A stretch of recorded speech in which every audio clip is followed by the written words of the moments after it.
आज मैं माँ सबरी के विषय में एक प्रसंग बता रही हूँ। माँ सबरी की शादी पड़ी थी। शादी में जब खिड़की से देखी तो बहुत सारे जानवर बंधे हुए थे। तो वो अपने सखी से पूछी कि ये बहुत सारे जानवर क्यों आए हैं। तो बोली कि आपकी शादी है ना, तो इस शादी में ये इनका बारातियों के लिए भोजन बनेगा। तो माँ सबरी को बड़ा बहुत चिंता हुई। तो वो सोची कि बताइए, जिस शादी में इतने सारे जानवर मारे जाएंगे उस शादी का क्या फल होगा। तो इसलिए वो छोड़ के भाग गई, घर छोड़ के भाग गई। फिर वो जंगल में चली गई। तो मातंग ऋषि का आश्रम था, उसी में रहने लगी। और उसी दिन से उनको अनुराग जाग गया। फिर भगवान का नाम में लीन हो गई। वो भगवान की ही पूजा करने लगी। वो जैसे और कुछ नहीं सोचती थी, बस भगवान के ही विषय में सोचती थी। फिर ऐसे बहुत दिन रहती थी, वो सारे लोगों की सेवा करती थी। मतंग ऋषि फिर एक दिन जाने लगे वो आश्रम छोड़ के। तो बोली कि महाराज जी, हम भी चलेंगे आपके साथ। तो बोले नहीं, मेरे साथ नहीं जाओ बच्ची, आप यहीं रहोगे। तो बोले कि फिर भगवान कैसे मिलेंगे हमको। तो बोले कि भगवान यहीं आपको मिलेंगे, आप यहीं रहना, यहीं रोज इंतजार करना, भगवान यहीं आएंगे आपसे मिलने। तो बेचारी रहने लगी। फिर जंगल अंगल में जाती थी, फूल वूल तोड़ के ले आती थी, बेर और तोड़ के ले आके रोज फल वगैरह एकत्रित करके अच्छा सजा के रखती थी। और रोज इंतजार करती थी कि भगवान आएंगे। हाँ, जाने के टाइम मतंग ऋषि से पूछी थी कि भगवान आएंगे तो महाराज जी हम पहचानेंगे कैसे, उनका कुछ पहचान बताइए।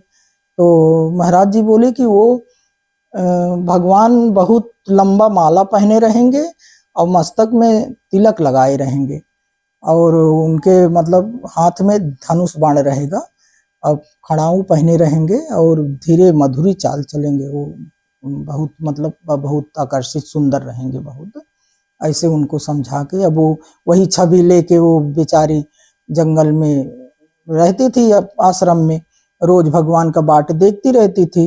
तो इसी पर गुरुओं ने एक भजन गाए थे। तो मैं बहुत छोटी थी, तो महाराज जी लोग गाते थे तो मैं सुनी, मुझे बहुत अच्छा लगा, इसलिए मैं ये वीडियो बना रही हूँ। तो भजन इस तरह से है। इससे बरी करत पुकार हमें कब राम मिली है हो। से बरी करत पुकार, से बरी करत पुकार हमें कब राम मिली है हो।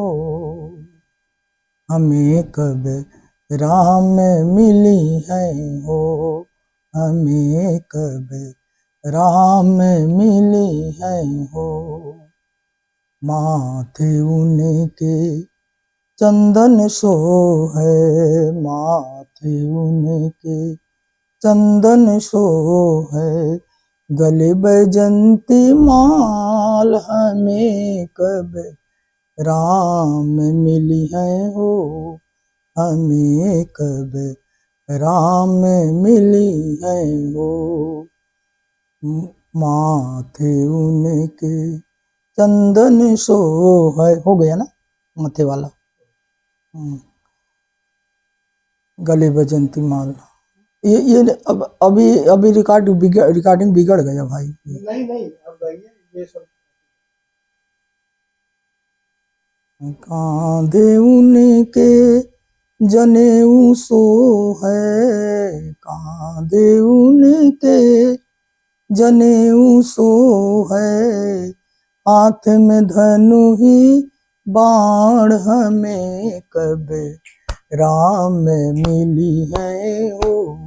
हमें कब राम मिली है हो। सिबरी करत पुकार, सिबरी करत पुकार हमें कब राम मिली है।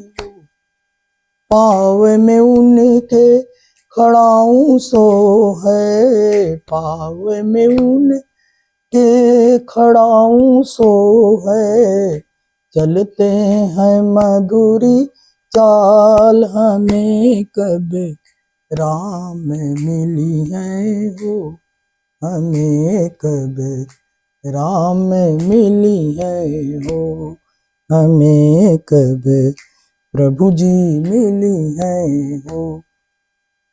तो ये भजन गाते थे और कहते थे कि संतों ने कहते थे सत्संग से भजनों में भी भक्ति है, भजनों से ही वो लोग भक्ति अपना मतलब करते थे। सभी बहुत भाव से गाते थे कि भजन भी एक प्रकार का सत्संग और पूजा पाठ है, समझ लीजिए, भगवान से मिलने का स्रोत।